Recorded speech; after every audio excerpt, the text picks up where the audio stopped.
hari Selasa, 12 Mac. Jadi kita nak sambut Ramadan ni amat malang lah kalaulah Ramadan yang kita sambut itu nak dapat Ramadan yang terbaik tetapi solat kita tak baik. Sedangkan solat itu ibadat yang paling utama. Solat itu ibadat yang paling asas untuk dilaksanakan. Apa guna kalaulah puasa kita cantik, elok kita puasa kita, tetapi dalam masa yang sama solat kita tidak cantik. Sedangkan solat itu imaduddin. Solat adalah tiang agama. Kalaulah kita puasa kita buat dengan sempurna sekalipun, tetapi apabila solat kita tidak sempurna, maka puasa kita tidak mendapat ganjaran yang sepatut kita dapat. Bahkan kita akan mendapat kerugian semata-mata. Kerana solat merupakan perkara yang awal-awal dihitung oleh Allah Subhanahu Wa Taala, sebagaimana yang disebut di dalam hadis Nabi sallallahu alaihi wasallam, awwalu ma yuhasabul abdu yaumal qiyamah as-salah. Perkara pertama yang dihitung oleh Allah di hari akhirat ialah solat. Jadi kalaulah puasa cantik pun tapi dihitung solat, tiba-tiba solat fail, macam mana puasa nak ikut, nak follow, nak memberi nak menampung? Sudah tentulah sukar. Sebab itulah biarlah kita pastikan bahawa solat kita benar-benar kita dapat laksanakan dengan cara yang terbaik. Sesuai dengan peningkatan usia kita, solat kita pun makin cantik, makin tepat, makin elok dan juga makin khusyuk dan juga berkualiti yang kita laksanakan. Bila mana solat kita betul-betul kita dapat laksanakan dengan cara yang terbaik, insya-Allah segala kebaikan kita akan memperoleh di dalam kehidupan kita. Maka dengan sebab itulah inisiatif untuk kita mengadakan program soal jawab tentang solat ini merupakan satu inisiatif yang sangat baik, dan kita akan buka ruanglah kepada semua sekali nak bertanya apa juga isu-isu yang berkaitan dengan ibadat solat ni, sama ada yang berkaitan dengan yang rukun ke, yang syarat ke, yang sunat ke, yang apa-apa juga persoalan-persoalan yang timbul ataupun isu-isu yang nak diketahui, maka kita akan buka ruang seluas-luasnya kepada yang mengikuti perbincangan kita pada kali ini untuk kita cuba menyelesaikan apa juga masalah. Sebab saya dapati ada orang yang solatnya masih tidak sah. Ini satu perkara yang sangat rugi. Solatnya tidak sah. Dan dia pula, dia rasa macam, alah, benda biasa dia duk tunaikan hari-hari. Jadi dia take for granted, dia ambil mudah. Yang akhirnya rupanya, walaupun dia tunai hari-hari, tetapi yang hari-hari ditunai itu tidak sah. Bayangkan kalau solat tidak sah, dia seumpama orang tak solat ni. Dan dia termasuk dalam firman Allah, fawailul lil musallin alladzina hum an salatihim sahun. Neraka wil bagi orang solat yang lalai daripada solat. Lalai daripada solat ni termasuk orang yang solatnya tidak sah. Jadi dia solat tapi solatnya tidak sah, seumpama dia tidak solat. Maka Allah Ta'ala memberi ancaman kepada golongan tersebut sebagai wail. Wail ni kata Al-Imam As-Suyuti dalam Ad-Durrul Manthur, dia kata wadin fi jahannam, satu lembah dalam api neraka jahannam. Sebab itu dalam konsep Islam ni dia menggunakan kaedah al-ilmu imam al-amal. Ilmu pemimpin kepada amalan. Tak boleh kita beramal tanpa ilmu, tak boleh rugi sangat-sangat. Jadi kita beramal mestilah berasaskan kepada ilmu, dan apa yang kita buat pada pagi ini merupakan salah satu daripadanya majlis ilmu yang kita laksanakan. Jadi saya tak nak panjanglah sebab kita nak fokus kepada persoalan. Jadi kita nak fokus pada soal jawab. Jadi saya tak nak panjang mukadimah saya. Saya rasa sekadar itu dulu untuk memberi ruang kepada tuan-tuan dan puan-puan untuk bertanya soalan. Aqulu qawli hadza wa astaghfirullahal azim li wa lakum. Wassalamualaikum warahmatullahi wabarakatuh. Waalaikumsalam warahmatullahi wabarakatuh. Baik, soalan yang pertama ya Ustaz ya. Apa muka semua yang nak bertanya soalan sila angkat tangan, klik tanda tangan. Klik gambar tangan supaya kita tahu perempuan ada masalah yang ingin bertanya dan untuk diselesaikan pada hari ini. Silakan. Dan soalan yang pertama dimulakan sekarang. Silakan dengan memberi salam dan terus cakap buat ayat untuk soalan puan. Silakan sekarang. Assalamualaikum Ustaz. Waalaikumsalam. Kalau kita kan lepas kita semayang dah habis tu, kita beri salam, Assalamualaikum warahmatullahi sebelah kanan, tu sebelah kiri. Lepas tu tangan kita angkat sapu muka, boleh? Itu je. Tak ada angguk-angguk. Baik. Terima kasih kepada persoalan. Jadi solat ini miftahuha at-takbir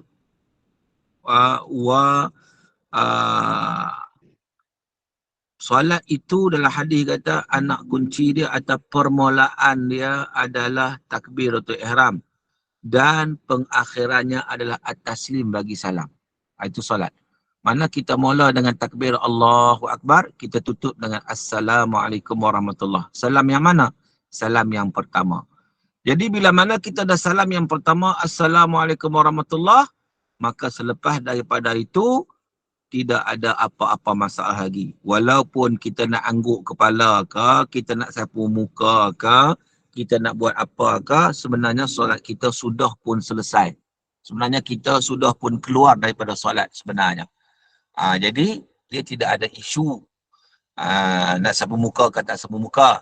Tetapi kalau tanya dari sudut sunatnya dalam mazhab Syafi'i, sunatnya adalah memberi salam yang kedua, itu saja, tanpa menyapu muka. Itu yang sunatnya. Tetapi ada juga pandangan ulama kata sapu muka sebab Nabi pernah sapu.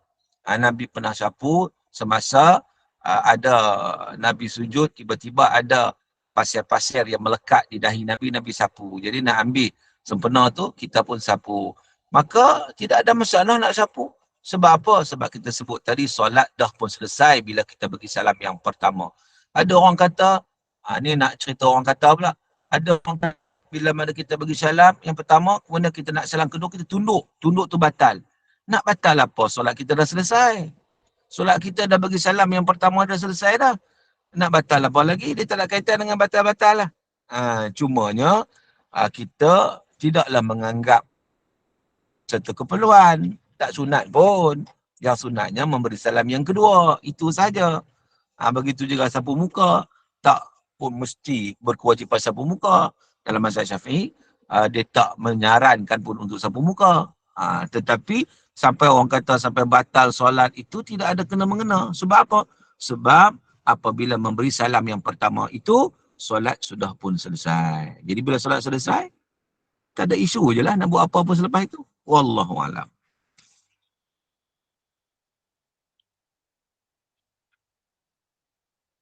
Okey. Terima kasih Ustaz. Jangan. Silakan yang kedua. Tak ada soalan ni? Assalamualaikum Ustaz. Assalamualaikum. Saya nak minta Ustaz pencerahan tentang masa mengangkat takbiratul ihram sampai niat dan terus baca tu macam mana yang sebagusnya, sebaiknya. Baik. Kalau ikut kaedah kita solat ni, yang pertama sekali, bila mana kita mampu berdiri, kita wajib berdiri. Ini penting juga ya. Ada orang kadang-kadang dia sakit lutut, tapi dia mampu berdiri. Dia duduk siap-siap. Tak boleh. Itu tak sah ya. Sebab berdiri itu merupakan wajib. Rukun bagi mereka yang mampu berdiri. Kecuali kalau tak mampu berdiri itu, tak apalah. Kan? Jadi berdiri. Menghadap kiblat lah. Menghadap kiblat itu syarat lah, syarat. Dalam keadaan tutup aurat. Okay. Kemudian, bila kita nak solat ni, kita kena ada niat. Niat solat. Niat itu rukun. Niat itu apa? Niat itu adalah qasdu syai' muqtarinan bifi'lih. Berkehendak untuk melakukan sesuatu diikuti dengan perbuatan. Perbuatan solat lah. Jadi bila kita niat, kita nak solat maghrib contohnya, 3 rakaat, nak solat maghrib, nak solat fardu maghrib kerana Allah. Apakah perbuatan pertama? Sebab niat itu maksud qasdu syai', kehendak nak melakukan sesuatu diikuti dengan perbuatan. Jadi bila niat kita, kehendak kita diikuti perbuatan itu adalah takbiratul ihram. Sebab itu para ulama kata Masa kita angkat takbir, Allahu Akbar. Takbiratul ihram tu yang mana? Bukan angkat tangan dah. Takbiratul ihram tu sebutan tu Allahu Akbar. Adapun angkat tangan tu sunat saja. Angkat tangan kan, itu sunat saja. Yang wajibnya sebut tu Allahu Akbar. Jadi masa kita sebut Allahu Akbar itulah, masa kita sebut Allahu Akbar itulah, maka kita masih lagi dalam keadaan niat kita nak tunaikan solat yang jelas. Contohnya solat maghrib. Kita masih Allahu Akbar itu kita tahu kita nak sembahyang maghrib. Itu cara dia. Bukan kita kena sebut satu-satu. Hari ni kadang-kadang ada orang masa takbir tu nak usolli kat situ. Masa Allahu Akbar duduk dah hati dia usolli fardhu maghrib. Bukan macam tu. Itu menyebabkan orang was-was tu, menyebabkan susah dia nak laksanakan. Sedangkan niat itu tak perlu dilafazkan pun tak apa. Biarlah hati kehendak, niat ni kehendak. Bila mana kita berkehendak nak solat, itulah niat kita. Kita tahu pula solat kita solat maghrib. Jadi jelaslah benda tu. Jadi kita takbir tu, kita takbiratul ihram tu dalam keadaan kita sedia mengetahui bahawa solat kita itu solat maghrib ikut imam, sudah memadai. Walaupun kita tidak menyebutnya satu persatu. Jadi orang kita kadang-kadang kesilapan ni nak sebut. Nak sebut juga. Bila sebut juga, itu dia jadi was-was. Akhirnya mengambil masa yang panjang untuk dia bertakbiratul ihram. Sedangkan takbiratul ihram pendek je. Allahu Akbar. Sudahlah. Itu. Jadi harapnya dapat memenuhilah persoalan yang dikemukakan. Wallahu a'lam. Baik, soalan yang ketiga silakan Puan. Takut? Takut nak tanya? Masya Allah. Sila. Puan Z, sila. Assalamualaikum Ustaz. Waalaikumsalam warahmatullahi. Saya nak tanya tentang hukum qauli. Ada beberapa perkara dan ayat-ayat yang mana perlu dibaca dengan jelas, dan juga adakah hukum ini untuk jemaah lelaki saja ataupun termasuk juga jemaah wanita? Terima kasih Ustaz. Baik, terima kasih. Yang pertama, rukun dalam solat ini dia melibatkan semua. Jemaah laki-laki dan jemaah perempuan. Dia tidak ada perbezaan yang kata rukun qauli contohnya untuk laki-laki saja, tidak bagi perempuan tidak. Dia tidak ada perbezaan. Rukun ni sama aja, baik bagi laki-laki, baik pun bagi perempuan, sama. Rukun qauli. Apa itu rukun qauli? Rukun qauli adalah rukun yang melibatkan bacaan di dalam solat. Yang wajib kita baca. Wajib kita baca ni maknanya kita menuturkan dia, melafazkannya dengan mendengar telinga kita sendiri, bukan mendengarkan telinga orang lain. Dan satu lagi, kita tidak boleh membacanya di dalam hati, tak boleh. Sebab dia rukun.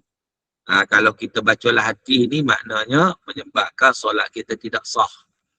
Berbeza dengan bacaan yang bukan rukun. Bacaan yang bukan rukun, kalau kita bacalah hati masih sah, cuma tak dapatlah pahala sunat bacaan.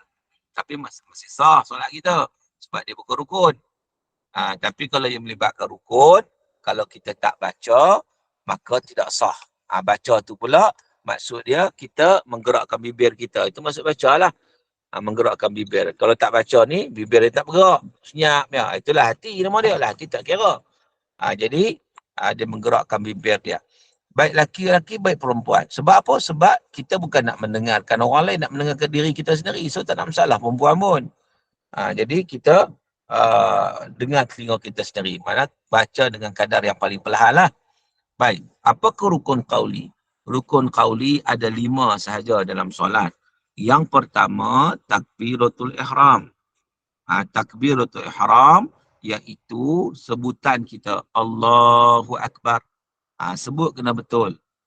Kita tak boleh memanjangkan Allah tak boleh. Allah tu pendek. Allah. Yang boleh panjang Allah je. Allahu Akbar. Begitu. Kita tak boleh panjang Allah. Salah. Batal. Ataupun memanjangkan bar. Allahu Akbar. Salah juga. Batal. Jadi yang betulnya Allahu Akbar. Begitu. Jadi itu rukun qauli yang pertama. Takbiratul ihram. Yang pertama. Yang kedua, rukun qauli yang kedua adalah membaca surah Al-Fatihah. Yang mana Bismillahirrahmanirrahim termasuk salah satu ayat dalam surah Fatihah mengikut mazhab Syafi'i. Jadi kita kena baca bagi betul. Kena baca bagi betul, termasuk sabdu-sabdu yang ada pada bacaan surah Fatihah. Kena baca Bismillahirrahmanirrahim. Anak-anak baca Bismillahirrahmanirrahim. Rahim ni ditambah satu huruf. Ha tu jadi dua. Batal solat dia. Roh yang pertama dia begitu. Yang kedua roh tu je. Bismillahirrahmanirrahim. Saya rasa kalau kita program ataupun usrah ni dia belajar Quran kan, tajwid, jadi tak ada masalah lah bab tu. InsyaAllah semua dah belajar tambah-tambah Fatihah, mestilah akan belajar dengan lebih teratur sebab kita nak baca dalam solat kita setiap waktu ni. Kalau Fatihah kita tak betul, tak sah, maka solat kita tak sah. Jadi bacaan surah Fatihah baca dengan betul. Okey, baca dengan betul. Yang kedua. Yang ketiganya, rukun qauli juga adalah tahiyat akhir. Tahiyat akhir ni daripada at-tahiyyatul mubarakatus salawatut tayyibatu lillah. Assalamu alayka ayyuhan nabiy wa rahmatullahi wa barakatuh. Assalamu alayna wa ala ibadillahi salihin. Ashhadu an la ilaha illallah wa ashhadu anna Muhammadar Rasulullah. Sampai kat situ. Itu dia panggil tahiyat akhir ataupun tasyahud akhir. Itu rukun tu, rukun. Jadi kita kena sebut bagi betul. Kena sebut bagi betul, kena jelas bacaan tersebut. Sebab dia rukun. Sebab kadang-kadang bacaan tahiyat ni dia baca cepat tahiyatul mu'min. Dia baca lebih kurang sampai makna pun lari. Menyebabkan tak sah solatnya. Jadi kita kena berhati-hati. Kena baca dengan betul. At-tahiyyat, ada sabtu. At-tahiyyat, ya tu pada sabtu. At-tahiyyatul mubarakatus. Ada sabtu lagi, kasad. Salawatullah tayyibah. Seterusnya lah. Baik. Yang keempatnya, rukun qauli juga berselawat kepada Nabi pada tahiyat akhir. Mana lepas kita baca tadi asyhadu an la ilaha illallah wa asyhadu anna Muhammad sallallahu, maka kita kena selawat. Selawat ni sekurang-kurangnya Allahumma salli ala Muhammad. Itu paling kurang lah. Paling kurang hak rukun, hak wajib. Tapi seeloknya kita baca penuh lah. Allahumma salli ala Muhammad wa ala ali Muhammad kama sallaita ala Ibrahim wa ala ali Ibrahim wa barik ala Muhammad wa ala ali Muhammad kama barakta ala Ibrahim wa ala ali Ibrahim fil alamin innaka Hamidum Majid. Itu penuh lagi cantik. Lagi elok dapat pahala. Tapi sekurang-kurangnya Allahumma salli ala Muhammad. Itu sekurang-kurangnya. Itu rukun yang keempat, rukun qauli. Rukun yang kelima, rukun qauli adalah bagi salam. Itu salam yang pertama dengan lafaz Assalamualaikum warahmatullahi. Jadi itu juga kita kena sebut lagi betul. Ada orang dia sebut ni Assalamualaikum. Salam. As tak ada. Sebab tu ada Assalamualaikum. Tak boleh Assalamualaikum saja. Tidak sah juga kata para ulama. Jadi kena sebut begitu. Assalamualaikum warahmatullahi. Jadi rukun qauli 5 itu sahaja. Dan dia sama bagi lelaki-lelaki dan perempuan, tidak ada beza. Yang kita mesti membacanya dengan mendengar telinga kita sendiri. Wallahu a'lam. Baik. Seterusnya Puan F. Terima Silakan. kasih Prof. Penerangan yang sangat jelas. Alhamdulillah. Silakan. Buka mic Puan F. Silakan. Masa itu berlalu. Assalamualaikum Ustaz. Waalaikumsalam. Ya. Soalan saya untuk solat qabliyah dan ba'diyah, tapi kita niat solat qada. Jadi adakah kita dapat juga pahala solat sunat? Baik.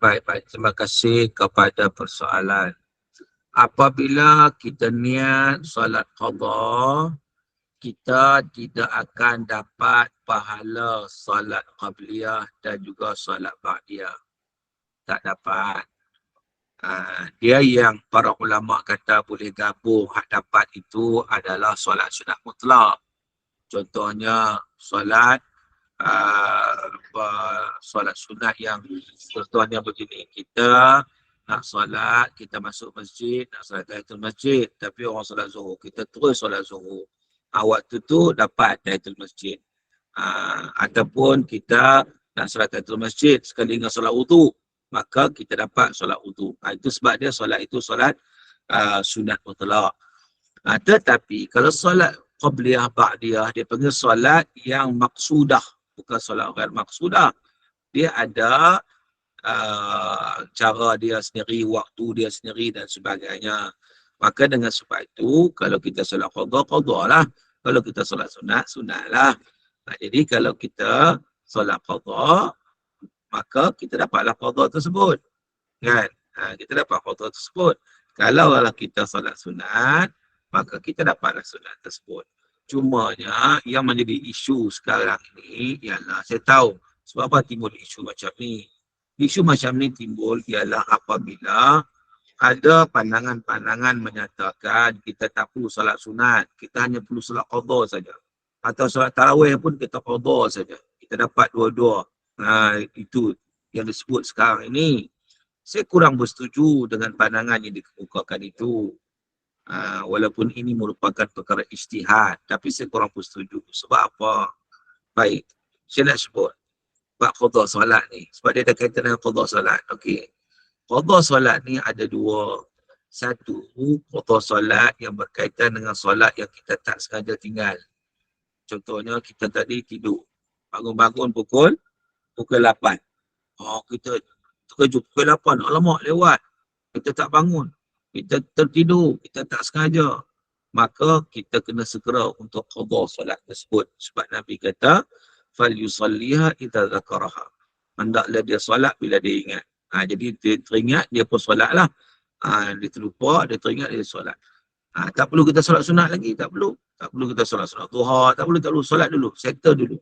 Wajib. Lepas tu barulah kita tunaikan solat sunat. Baik, itu yang pertama. Tetapi isu yang kedua, solat fardu yang kita tinggalkan dulu-dulu. Zaman-zaman jahiliah dulu, zaman muda dulu, ada yang kita tinggal solat. Tinggal dengan sengaja. Bukan tinggal tak sengaja. Hukum ni, dia hanya ada bagi orang tinggal tak sengaja. Dia kena qadha. Tapi yang tinggal dengan sengaja ni, dia sebenarnya, dia tak boleh tinggal pun dengan sengaja. Jadi, dia qadha pun tak nak cover juga. Itu asal usulnya. Sebab tu ada setengah ulama kata, qadha pun tak jadi, tak payah qadha apa? Mazhab Hambali kita tak perlu qadha. Sebaliknya kamu kena memperbanyakkan sunat. Solat sunat untuk minta ampun kepada Allah Ta'ala. Tetapi dalam mazhab Syafi'i, dia agak detail, agak teliti. Yang ni kata benda ijtihad. Dia kata begini, kalaulah solat yang kita tinggal dengan tak sengaja pun kita wajib qadha, maka apatah lagi solat yang kita tinggalkan dengan sengaja, lagilah wajib qadha. Tapi dalam masa yang sama kita kena benar-benar bertaubat kepada Allah Ta'ala. Jadi kita pun pertama kita bertaubat, yang kedua kita qadha lah sekadar mana kita mampu, sebab kita sendiri pun tak tahu bilangan berapa lama-lama dulu ni. Dan dalam masa yang sama tidak menghalang kita untuk menunaikan solat sunat. Wallahualam. Terima kasih Ustaz. Ustaz tak puas. Okey. Pencerahan tentang solat sunat tadi, ada yang bertanya, ada waktu yang terbaik untuk sunat qabliyah dan ba'diyah. Pencerahan solat sunat ba'diyah dan qabliyah dan ba'diyah.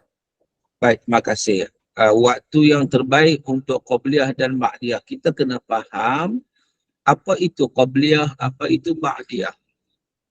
Qabliyah dia juga dipanggil sebagai solat sunat rawatib. Nama lain bagi qabliyah ba'diyah ni, dia panggil solat sunat rawatib. Maksud dia apa? Solat yang mengiringi solat fardu. Itu maksud dia. Solat yang mengiringi solat fardu. Sama ada sebelum atau selepas. Sebelum solat fardu, dia panggil qabliyah. Selepas solat fardu, dia panggil ba'diyah.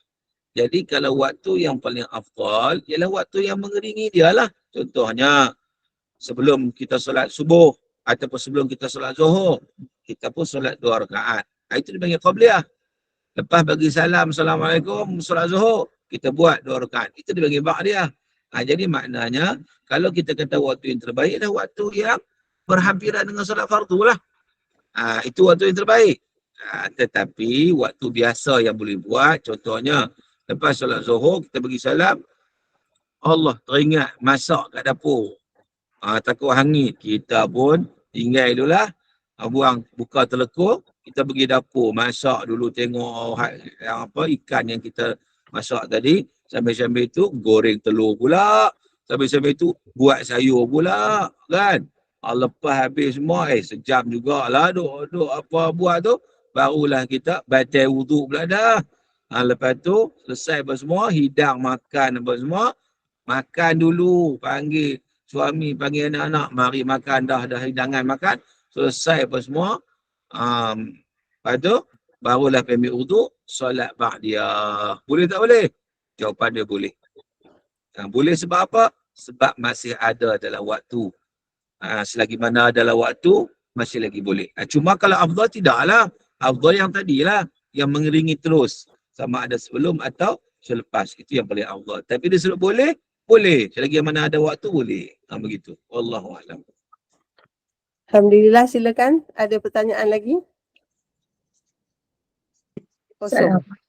Sila. Assalamualaikum Ustaz. Ya, Waalaikumsalam. Saya nak tanya, solat bersama imam di masjid dengan menggunakan kursi. Saya nak terangkan. Ya, terang dari sudut apa itu?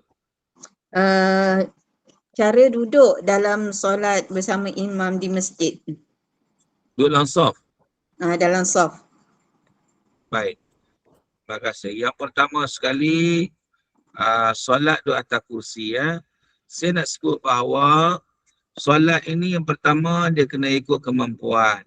Nabi kata, salli qa'iman. Solat secara berdiri. Wa illam tastati' faqa'idan. Kalau tak mampu berdiri, barulah duduk. Duduk pula bukan atas kursi. Duduk di atas lantai. Lebih dituntut pada atas kursi. Tetapi duduk atas kursi dibenarkan kalau kita suka nak duduk atas lantai sebab mungkin kaki kita sakit, lutut kita tak boleh bengkak dan pelbagai lagi. Maka waktu itu barulah boleh duduk atas kursi. Baik. Persoalan duduk atas kursi. Bila duduk dalam saf, kursi kita nak duduk kat mana? Kaki kursi duduk sama-sama kaki saf ke ataupun kursi undur ke belakang sikit? Jadi di sini ijtihad juga di kalangan ulama. Ijtihad ya. Tapi saya ambil kesimpulan ijtihad lah. Iaitu yang pertama sekali, kalaulah kita ni memang solat atas kursi tapi kita boleh berdiri, kita akan berdiri dulu. Bila kita nak sujud nanti barulah kita sujud atas kursi sebab kita tak mampu untuk turun ke bawah ke lantai, tak mampu. Jadi kita boleh berdiri. Kalau kita boleh berdiri, maka kursi kita akan berada di belakang saf sedikit sebab kita disunatkan berdiri bersama-sama saf. Nak bagi rapat. Kalau kita letak kursi ke depan, kita berdiri seorang-seorang sebenarnya. Kita duduk dalam saf. Jadi kita tolak kursi ke belakang sikit, kita duduk atas garisan saf sebab jadi cantik ya. Yang tak sama dengan saf waktu kita duduk. Masa tu bawa ke belakang sikit. Tapi waktu kita berdiri, kita akan sama dalam saf.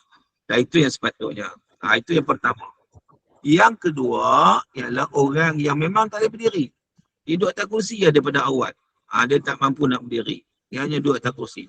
Kalau dia solat terus secara duduk atas kursi daripada mula sampai habis, maka waktu itu kaki kursi dia sama dengan kaki jemaah. Sebab apa?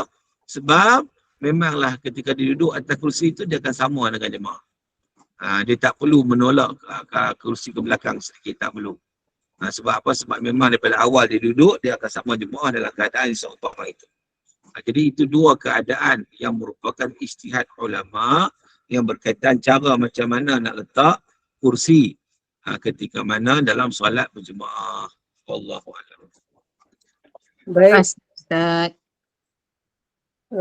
Ada lagi soalan contohnya, Assalamualaikum Ustaz, bolehkah solat sunat 2 rakaat itu diniatkan kepada lebih daripada satu jenis solat? Contoh, katalah solat duha campur dengan solat solat apa ya Puan? Ya Ustaz, ada tak orang buat macam tu Ustaz? Boleh ke begitu? Tahiyatul masjid.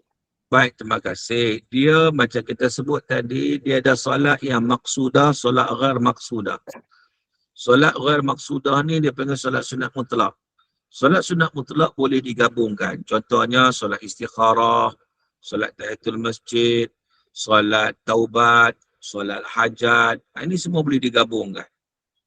Kita solat duha, kita niat sekali dengan taubat, kita niat sekali dengan istikharah, kita niat sekali dengan hajat, kita niat sekali dengan tahiyatul masjid. Boleh. Itu boleh. Ulama kata boleh diharuskan, tetapi bukan bermakna dia elok. Yang elok buat secara berasingan. Walaupun boleh, tetapi yang elok buat secara berasingan. Iaitu hajat-hajat lah, istikharah lah, taubat lah, buat asing-asing. Itu yang terbaiknya. Tetapi dia boleh dibolehkan kerana dia masuk dalam kategori solat ghair maksudah atau solat sunat mutlak. Tetapi kalau solat yang maksudah ataupun solat yang bukan solat sunat mutlak, contoh solat duha, contoh solat rawatib tadi, kan, qabliyah ba'diyah tadi, maka dia tidak boleh digabungkan. Dia kena secara berasingan. Dia bukan solat sunat, dia tak masuk solat sunat mutlak. Sebab dia ada waktu yang khusus. Solat sunat mutlak ni biasa dia tak ada waktu. Solat hajat dia tak ada waktu. Buatlah waktu mana pun, kecuali waktu haram je. Solat istikharah tak ada waktu. Solat taubat tak ada waktu. Tapi kalau solat yang maksudah ni, solat dia ada waktu. Solat rawatib dia ada waktu dia. Solat duha ada waktu dia. Jadi solat yang ada waktu ni, dia tak boleh gabungkan di antara satu sama lain. Jadi itu. Solat tahajud ada waktu dia. So dia tak boleh gabung dengan apa solat maksudah tadi. Jadi ada beza lah kat situ. Tetapi walaupun dalam keadaan yang kita kata boleh gabung dalam solat-solat sunat tadi, para ulama tetap menekankan bahawa yang lebih baik adalah buat secara berasingan. Jadi kita tak perlulah mempromosikan hak gabung tadi. Sebab kadang-kadang kita duk tengok YouTube hari ni orang baca seronok sangatlah, seolahnya benda betul benda baru. Sedangkan kita duk promote ke arah keterbelakang. Promote ke arah malah. Patutnya kita promote ke arah kita rajin untuk membanyakkan solat, bukan untuk kita mengurangkan solat. Jadi saya kurang bersetuju cara promotion seumpama itu. Kita kalau boleh, sebagaimana disebut para ulama, lagi banyak kita buat, lagi banyak baik. Wallahualam. Alhamdulillah, ada daripada para jemaah? Tak ada?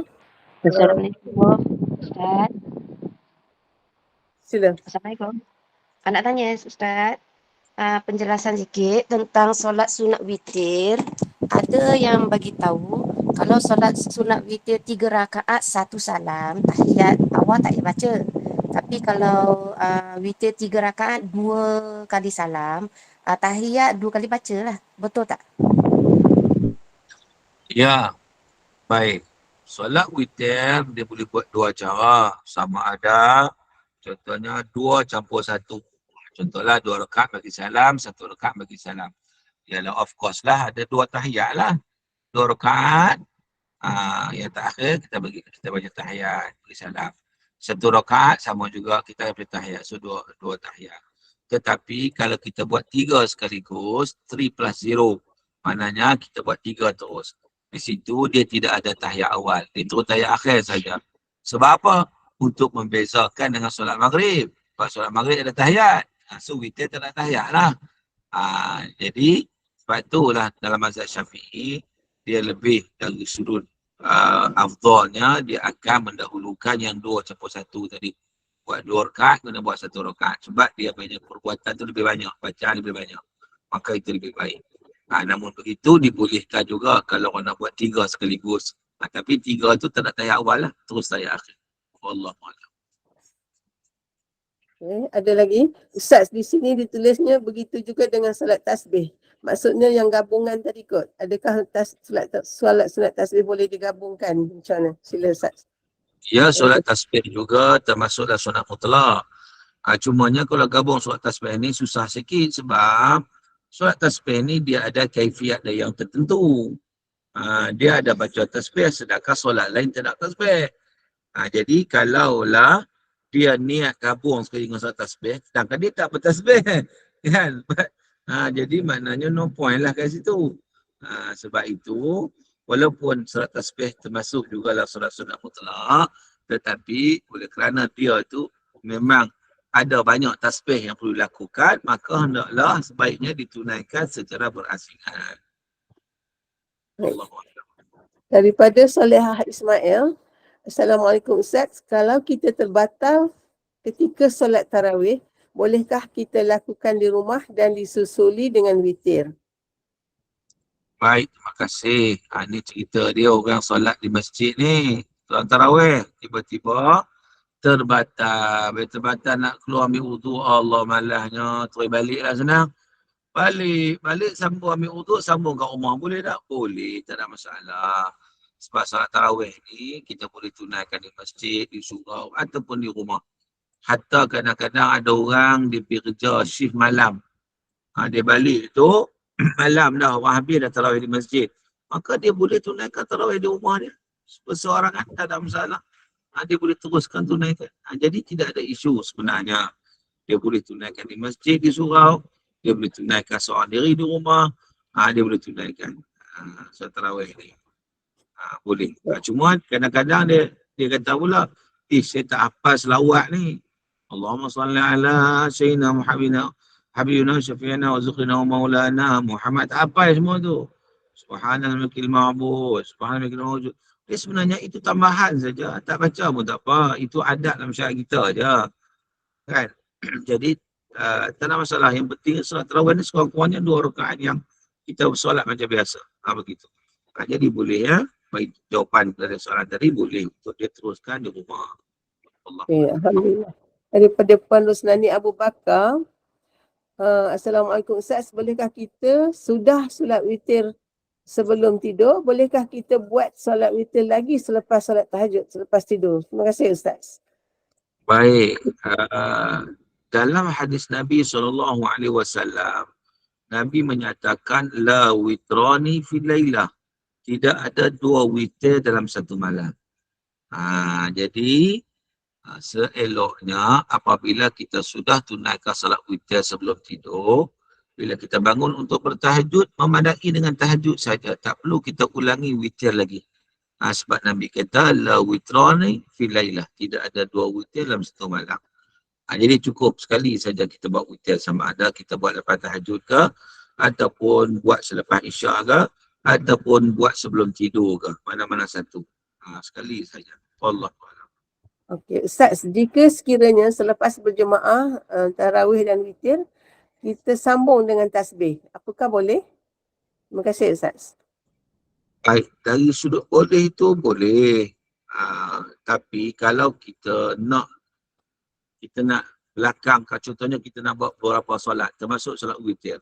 Jadi disunatkan solat witir itu berada di belakang sekali, di ujung sebagai penutup.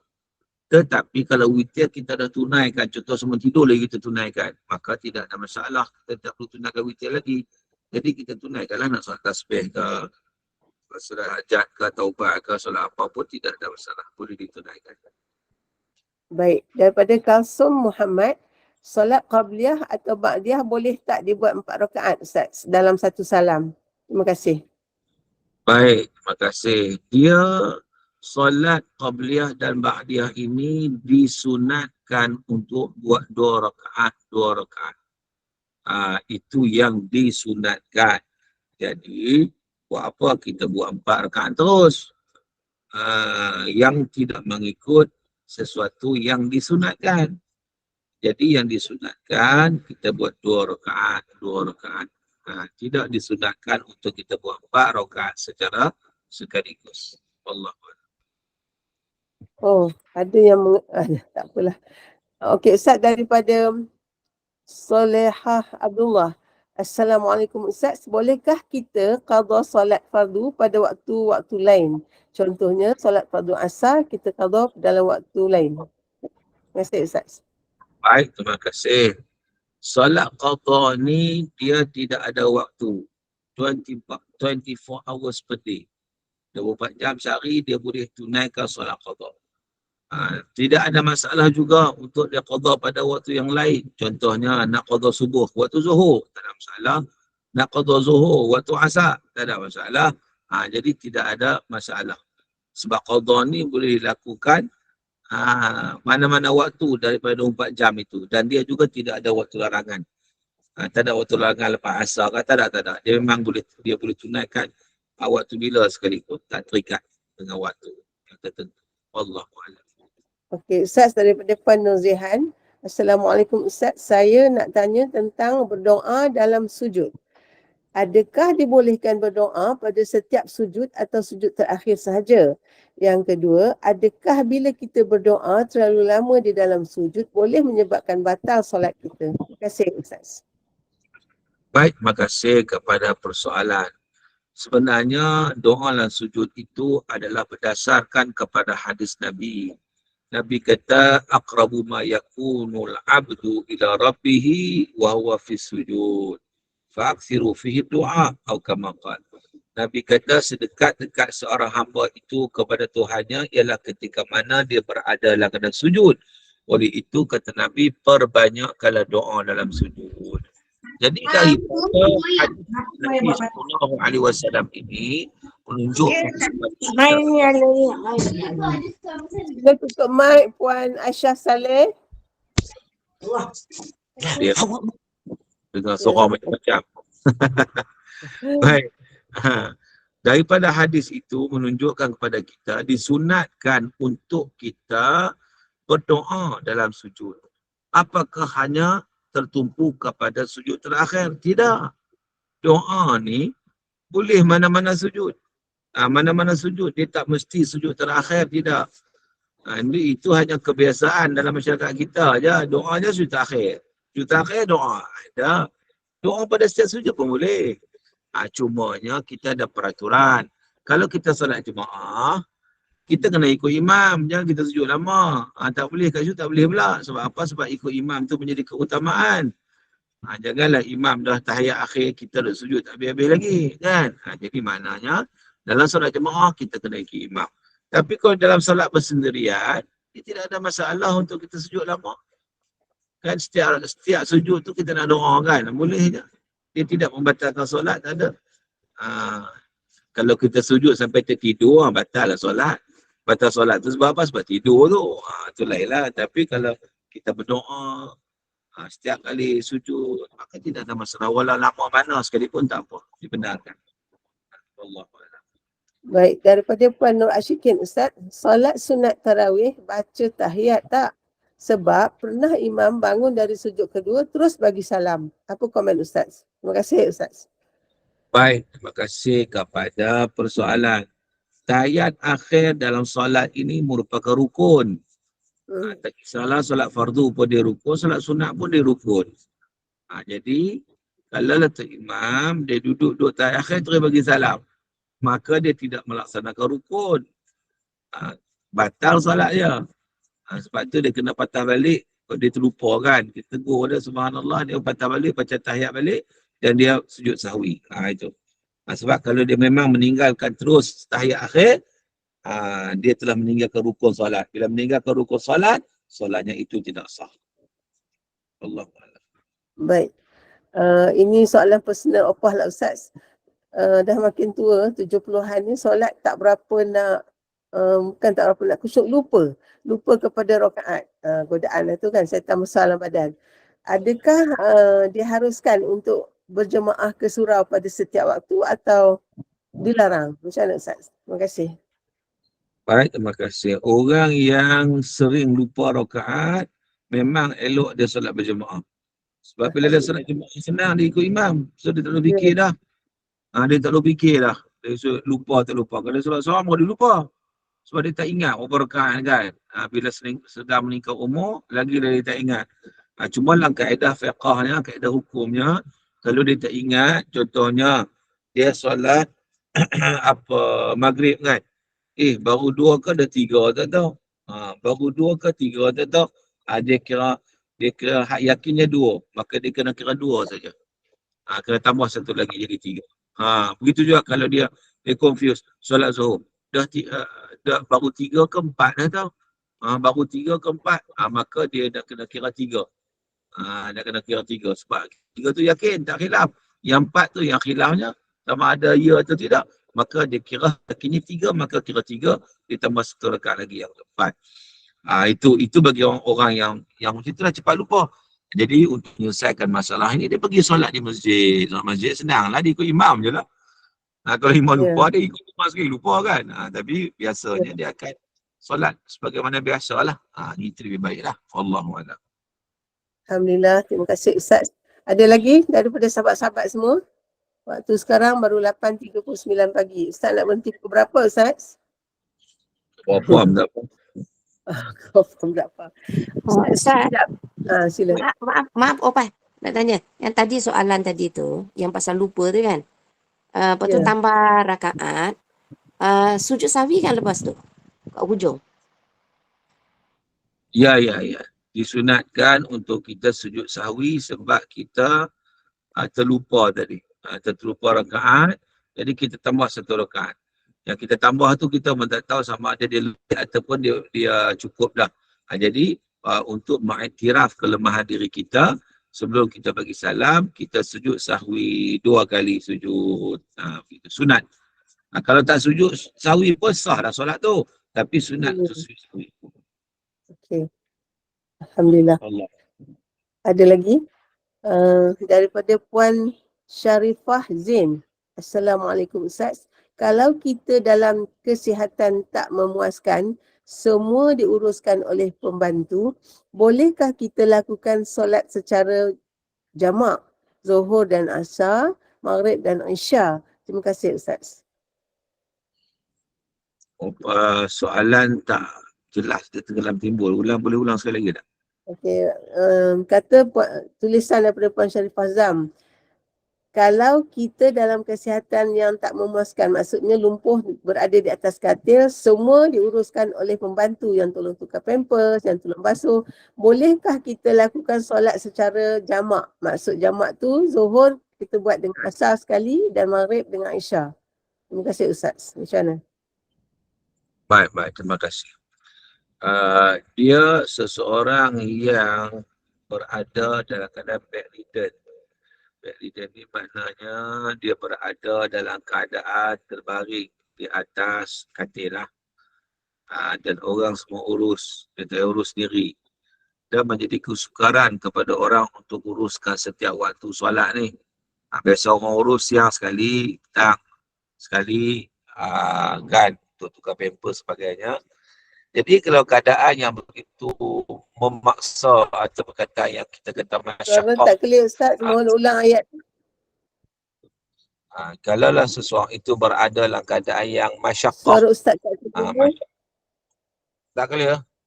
Tak clear, sekarang tak clear lagi? Masih tak clear? Kena ulang ayat tadi tu tak, ayat yang tadi tu tak dengar apa yang Ustaz terangkan. Ayat sebelum musyaqqah tu Ustaz kata apa tadi tak tahu? Tak apa nak clear. Hilang, suara hilang. Dengar ting. Okey. Saya ulanglah jawapan saya. Saya betul ingat dah saya apa. Baik. Orang yang berada dalam keadaan yang macam paralyzed, lumpuh, stroke dan sebagainya, yang diuruskan oleh orang lain, yang mana orang itu agak sukar untuk menguruskan bagi setiap waktu salat.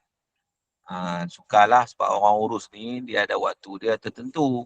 Kadang waktu dia tukar pampers sekali, siang sekali, malam sekali, atau 3 kali. Jadi suasana itu dia panggil suasana yang masyaqqah, suasana yang sangat-sangat sukar. Kaedah menyatakan al-masyaqqah tajlibu taisir. Bila masyaqqah seumpama itu ada keringanan yang diberikan oleh hukum syarak.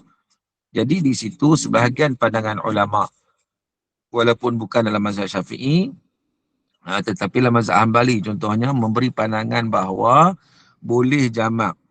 Boleh jamak kalau dalam keadaan yang sukar untuk dia ambil wuduk setiap waktu. Ada lumpuh tadi, dia sukar. Orang lain yang tolong ambil wuduk pun. Jadi, dia boleh jamak tanpa qasar. Jamak sahaja tanpa qasar. Itu dibenarkan kerana solat jamak ini boleh dilakukan apabila wujudnya masyaqqah yang mendesak ataupun keperluan yang sangat-sangat mendesak, maka boleh ditunaikan solat jamak. Tapi macam kita sebut tadi, dia bukan musafir. Jadi dia tak boleh buat solat qasar. Dia hanya boleh buat jamak sahaja. Wallahu a'lam. Okey, daripada Puan Madam Hamisah, soalan Puan ni tak clear. Dia tulis macam ni, Ustaz. Ustaz, kalau kita terlupa rukuk, kita nak baca Fatihah caranya macam mana? Tak faham soalan dia macam mana. Dia dah rokok ke belum baca Fatihah ke, tak faham. So kalau ada Puan Misah, sila terangkan masalah ini, silakan. Okay, baik Pak. Kita solat, lepas tu kita terlupa rukuk tu kan. Kita cara dia, dulu Ustaz cakap, selepas kita habis solat baru nak baca Fatihah. Macam tu. Lepas tu kita terus duduk. Macam tu ke? Dia bukan ya. Pertama, kalau kita, contohnya kita terlupa rokok. Bila kita terlupa rokok, maknanya kita juga terlupa i'tidal. Sebenarnya. Betul tak? Ya. Daripada berdiri, Allahu Akbar, kita terus sujud. Kan? Jadi dua rukun kita tinggal. Rokok dan juga i'tidal. Itu kita tinggal. Jadi bila sujud baru kita teringat, aku ni tak rokok lah. Aku terus sujud. Maka pada ketika itu kita kena terus bangun, patah balik. Kita patah balik berdiri. Fatihah dah baca habis dah, tak perlu baca dah. Kita patah balik berdiri, kemudian kita rokok dan i'tidal. Barulah kita sujud. Waktu tu juga kita patah balik. Tetapi in case kita terlupa, masa penghujung tahiyat akhir baru teringat, tadi ni rakaat pertama tadi, aku sujud terus, aku tak rokok. Maka sebelum bagi salam, kita kena bangun semula untuk menambah satu rakaat. Untuk tambah satu rakaat. Kalau jadi macam itulah. Tapi kalaulah kita sedar awal, kita terus sujud tadi ni, kita sedar, aku tak rokok rupanya. Maka kita kena patah balik. Just patah balik lah. Kita bangun semula untuk rokok dan juga i'tidal, barulah kita sujud semula. Itu cara dia. Wallahualam. Baik, daripada Puan Noyah Cik Had. Assalamualaikum Ustaz, nak tanya jarak solat jika kita berjemaah di rumah dengan suami. Apakah jarak yang terbaik? Terima kasih Ustaz. Baik, terima kasih kepada persoalan. Dia apabila seorang lelaki dan seorang wanita yang tunaikan solat secara berduaan, termasuklah suami isteri, maka disunatkan isteri itu atau wanita itu berada di belakang suaminya, bukan berada di sebelah kanan atau sebelah kiri. Di belakang. Jadi dia duduk di belakang. Jaraknya tidak ada masalah mengikut space yang ada lah. Ikut space rumah nak duduk jauh sangat pun tak boleh juga. Dalam bilik bukan besar mana pun kan. Jadi maknanya yang penting duduk belakang je. Dia duduk belakang suami dia. Bukan duduk sebelah sisi dia. Bukan. Itu orang lelaki tak apalah duduk sebelah tu. Tapi kalau orang perempuan, dia dengan duduk di belakang. Sama ada jarak belakang tu, jarak mana itu tidak merupakan, bukanlah satu kita kata, macam biasalah jarak macam biasalah, tidaklah jauh sangat dan tidaklah dekat sangat kan. Begitu. Lebih kurang 3 hasta, lebih kurang, kalau nak ikut ukuran lah. Tapi tidak ada satu ketetapan yang khusus ukuran ni. Jadi cumanya kita duduk di belakang sedikit sahaja daripada suami yang jadi imam. Wallahualam. Assalamualaikum Ustaz. Nak tanya, Assalamualaikum. kalau terlupa terlebih rakaat macam mana? Baik. Kalau kita terlebih rakaat, katakan solat insya 4 rakaat, tiba-tiba kita naik rakaat yang kelima. Dalam keadaan kita terlupa tidak ada masalah, dimaafkan, tak apa, bagi kita pun tak ingat. Tetapi bila kita naik rakaat kelima, kita teringat, aku ni rakaat kelima ni. Maka pada waktu itu kita kena turun semula tak perlu nak melengkapkan rakaat kelima, tak perlu. Kita turun semula untuk duduk tahiyat akhir. Nanti kita sujud sahwi. Jadi tak perlu kita tunggu lagi. Kalau kita teringat waktu tu juga kita turun untuk terus ke tahiyat akhir. Kecuali kalau terlupa sampai ke sudah, kita buat macam mana terlupa, dimaafkanlah kalau terlupa. Maaf, komen. Ustaz. Assalamualaikum. Mengenai yang sembahyang solat jamak tadi, situasi suami saya ni dia lepas makan ubat kadang-kadang dia Tak dengar Puan. Suara Puan telah hilang di udara. Orang lain dengar ke? Ustaz dengar ke suara dia? Tak dengar, lepas makan ubat hilang. Lepas makan ubat. Sila ulang Puan, sila ulang. Puan apa nama tadi? Nur Adida. Puan Nur Adida, sila ulang soalan tu ataupun berada tepi tingkap ke? Pak telefon. Sila.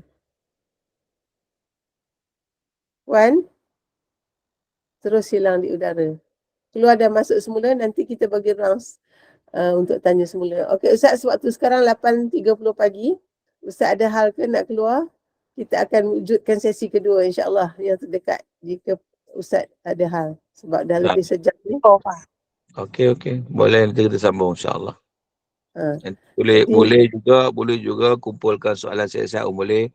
Kalau siapa-siapa yang nak ni, kita buat bank soalan. Nanti kita akan jawab insya-Allah. Boleh. Buat bank soalan ya, boleh. Kita anjurkan bank soalan dalam masa 12 jam ke 24 jam sebelum. Lepas tu kita panggil untuk jawab. Sebaiknya kita kumpulkan mengikut yang fardu dulu, lepas tu yang sunat je Ustaz ya, supaya boleh belajar dengan cara lebih teliti lah daripada soalan-soalan tersebut. Betul tak Ustaz? Kalau tebuk sana tebuk sini celaru. Banyak benda yang kita tak tahu tentang fardu, kita dah belajar yang sunat. Baik, Puan Nur Adida tadi, Puan minta maaf. Waktu sekarang dah 8.31, kita bagi ruang untuk Ustaz berehat. Jadi kita akhirkan sesi kita di sini. InsyaAllah sebagaimana yang Ustaz anjurkan, kita akan buat bank soalan. Maknanya setiap ahli jemaah berhak menghantar soalan kepada pihak admin PM Opah, supaya Opah wujudkan satu grup yang bertajuk bank soalan solat. Jadi dalam grup itulah soalan-soalan semua akan kita kumpulkan dan kita akan bawa ke satu sesi di mana Ustaz akan beri pencerahan tentang setiap soalan yang Puan ajukan itu. Boleh ya Puan? Atau nak adakan InsyaAllah boleh. InsyaAllah. Okey. Boleh insyaAllah. InsyaAllah So Ustaz macam mana? Mungkin kita berhenti di sini dulu, Alhamdulillah. Tapi yang rasa tak seronok tu sebab kita punya soalan tu melompat-lompat kan, kita tidak mengikut. Sebenarnya mungkin Ustaz juga ada masa sebelum puasa ni, kita buat terus daripada yang fardu tu dulu, rukun kauli, rukun habis. Lepas tu disunatnya, takbirnya, tangannya macam mana, bila dia nak angkat, ada yang kata bawah ketiak tak buka, ada bawah telinga, ada atas telinga, ada atas hujung kepala. Dalam telekung pun nampak tangan terjunjung telinga naik ke atas kan. Jadi semua-semua ini walaupun sunat ke tak sunat ke, kita kena tertib lah apa yang kita buat. Betul tak Ustaz? Jadi mungkin ada masa Ustaz boleh kan nanti kita bincang PM tepi. Baik tuan-tuan, puan-puan yang dihormati sekalian, Alhamdulillah syukur kepada Allah tentang sambutan yang puan-puan beri lebih 140 orang untuk mendapatkan kualiti amalan. Terutamanya ini adalah rukun Islam, rukun ibadah dan juga apa Ustaz, rukun iman. Jadi setakat ini kita hanya mampu buat sehingga kini dan insya-Allah kita akan susun supaya Ustaz dapat kita jemput dan bersama-sama kita online lagi dengan bank soalan. So siapa yang memberi soalan boleh juga dengar sendirilah, jangan nak tunggu rakaman ya. Tunggu rakaman tu tak boleh lah, datang dengar sendiri apa yang Ustaz jawab dan beri pencerahan tu catat supaya kita boleh beramal dengannya. Dengan itu saya Opah minta ampun dan maaf. Terima kasih sekali lagi kepada Prof Suki yang sudi bersama-sama kita, yang membuangkan masanya lebih satu jam untuk membantu kita memahami ibadah yang kita lakukan supaya solat dan puasa kita menjadi lebih berkualiti dan bukan berkualiti saja, sah dari segi hukum hakamnya. Dengan itu kita tangguhkan dulu majlis kita. Silakan Ustaz. Terima kasih banyak-banyak. Silakan. Baik, insyaAllah mudah-mudahan kita dapat meningkatkan kualiti solat kita dan kita dapat tunaikan dengan terbaik sebagaimana yang Allah sebut, qad aflahal mu'minun alladzina hum fi solatihim khashi'un. Berjayalah orang yang beriman yang khusyuk dalam solat mereka. Jadi untuk hari ini sekadar itu, apa yang baik datang daripada Allah, salah-salah siapa maaf. Kita tutup majlis kita dengan bacaan surah Al-Asr dan tasbih kafarah. Bismillahirrahmanirrahim. Wal 'asri innal insana lafi khusr illa alladhina amanu wa 'amilus solihat wa tawasaw bil haqqi wa tawasaw bis sabr. Subhanakallahumma wa bihamdik asyhadu an la ilaha illa anta astaghfiruka wa atubu ilaik. Wabillahi taufiq wa hidayah. Wassalamualaikum warahmatullahi wabarakatuh. Waalaikumsalam. Terima kasih Ustaz. Terima kasih Pak. Assalamualaikum. Terima kasih. Baik. Alhamdulillah. InsyaAllah. Apa ada yang kita baca ni, puan-puan tolong hantar semula kepada Opah ya, untuk kita bubur dalam bank. Dan esok adalah Ahad dan Isnin, kita ada 2 hari.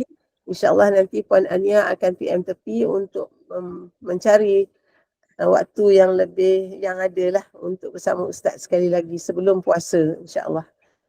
Tak janjilah kalau Ustaz ada masa, dengan masa yang dia ada, dengan keadaan kita sesuai ke tidak, ada masa tu kita ada ke kita tak ada ke kan. Jadi kita akan bincang semula dan kita akan iklankan semula, dan puan-puan sila lihat poster ataupun jadual harian SPQ supaya tidak terlepas sesi yang sangat besar ini tentang solat.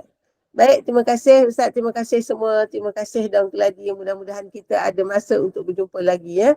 Semoga kita boleh beribadah dan memperbaiki untuk mencari kualiti dan mendapat pahala sebaik-baiknya dari Allah Subhanahu Wa Taala semata-mata. Amin. Baik, itu saja setakat ini. Terima kasih. Baca doa. Apa dah maaf, jumpa lagi. Assalamualaikum warahmatullahi wabarakatuh. Terima kasih. Terima kasih. Assalamualaikum warahmatullahi wabarakatuh. Assalamualaikum semua.